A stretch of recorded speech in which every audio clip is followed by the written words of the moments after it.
So I'm Daniel Mintz. I'm the Chief Data Evangelist at Looker. I'm like the Hair Club for Men president. I'm not only the Chief Data Evangelist, I also am, or was at least, a customer for 3 years. I just checked. I was customer number 21 at Upworthy of using Looker, and it totally changed the way that we did business at Upworthy. And I loved it so much that I said, I want to come over here and tell the world about it. I'm going to talk a little bit about sort of how we build at Looker, and then I'm going to bring out some folks from our product team to show off what we've built. So when we build at Looker, we try to sort of acknowledge that there is already amazing, great stuff out there, and rather than rebuilding that, we want to stand on the shoulders of that stuff and make it better. And at Looker, we love hard problems. How do you allow everybody in an organization to make better decisions with data? That's a really hard problem. I think everybody in the audience probably knows just how hard that problem is, right? How do you write an abstraction of SQL that works for every dialect of SQL? As our engineers will tell you, that is a really hard problem. But because of that, we want to borrow great ideas from wherever we find them, because that lets us focus our resources on the hard problems that haven't been solved yet, right? There's no reason to resolve those problems that have already been solved. We want to look for new ones.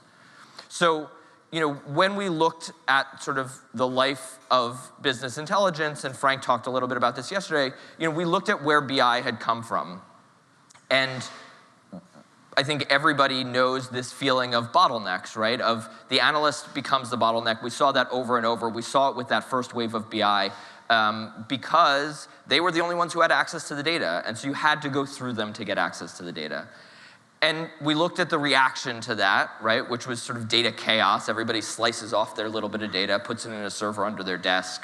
That data's 3 months out of date or has the wrong definitions. And then everybody gets together in a meeting and says, revenue is up. And somebody else says, no, it's not, it's down. And then you spend the whole meeting trying to figure out why your Excel formulas differ rather than actually making a plan. And so, when we looked at the transition from the sort of first wave of BI, the old school monolithic stacks, to the second wave, we liked that they got rid of the expensive hardware. We thought that was a good idea. Expensive, slow hardware is bad. And we liked that they blew up the bottleneck, right? That was a problem. But they made a mistake, we think, when they made that switch. They got rid of the model. They got rid of this shared understanding of what the data means. And we think that was fundamentally throwing the baby out with the bathwater, right? And they were constrained by the technology of the time.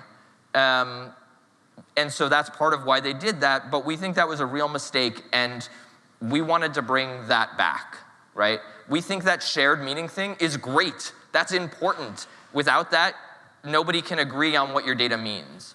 And because we were building from the ground up, because we had the advantage of perspective and hindsight, we weren't tied down by those previous decisions, right? We could start fresh, and we didn't have any of that sort of legacy cruft that accumulates as you build software. So we really had a sort of blank slate to think about how to do this well.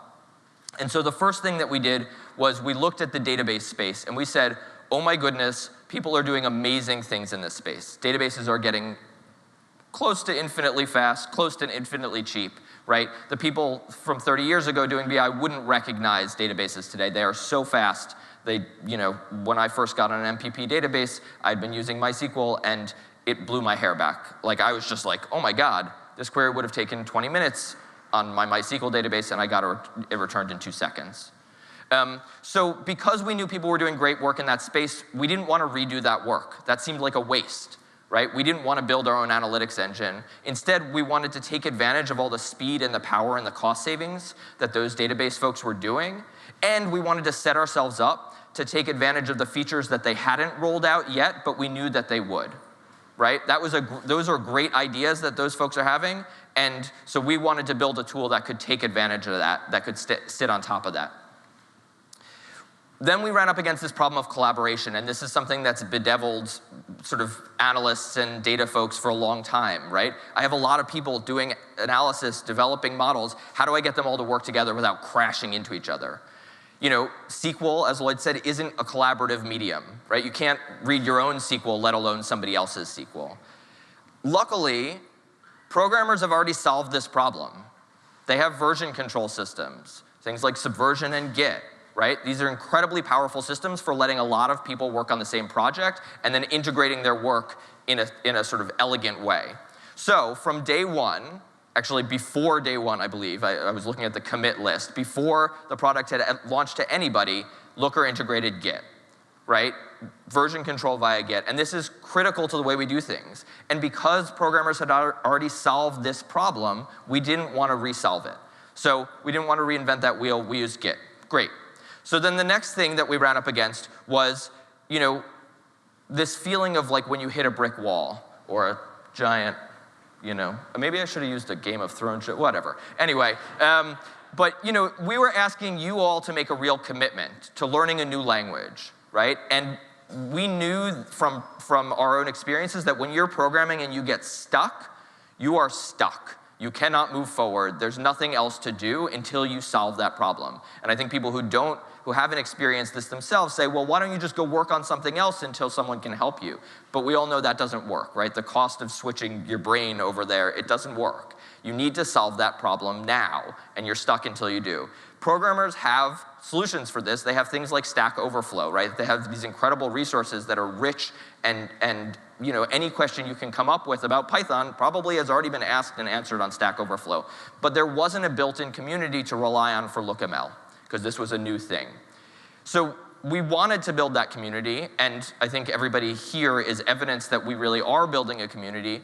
And Discourse, which is this amazing resource that we have on our site, has grown into a great community as well, but that wasn't there at the beginning.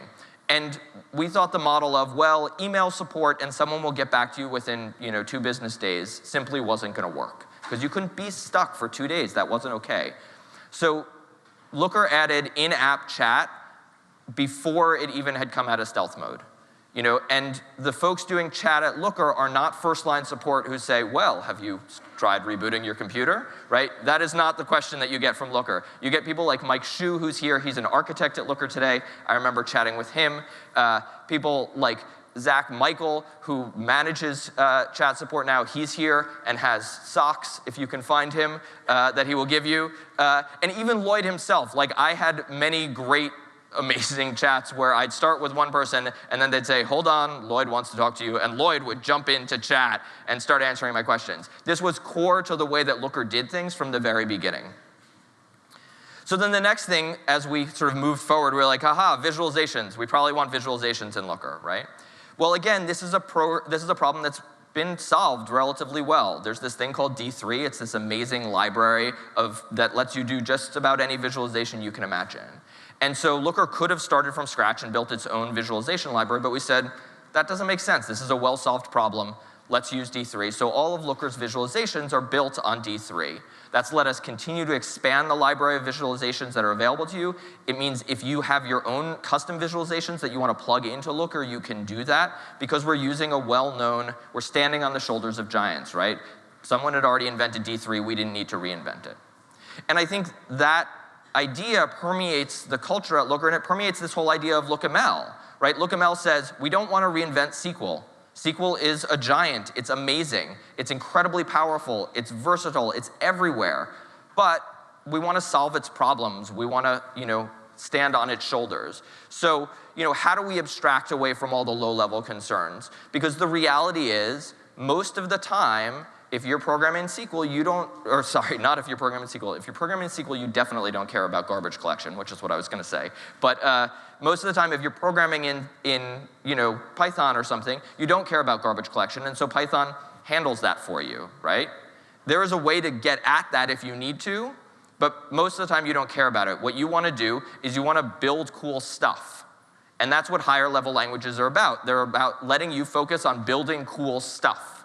And somehow, analysts got stuck with SQL, which hasn't really evolved for 40 years. There have been these sort of aborted attempts to add macros or variables, and they just don't work. It's not really a higher level language. And so we as analysts are stuck dealing with those low level concerns rather than doing cool analysis.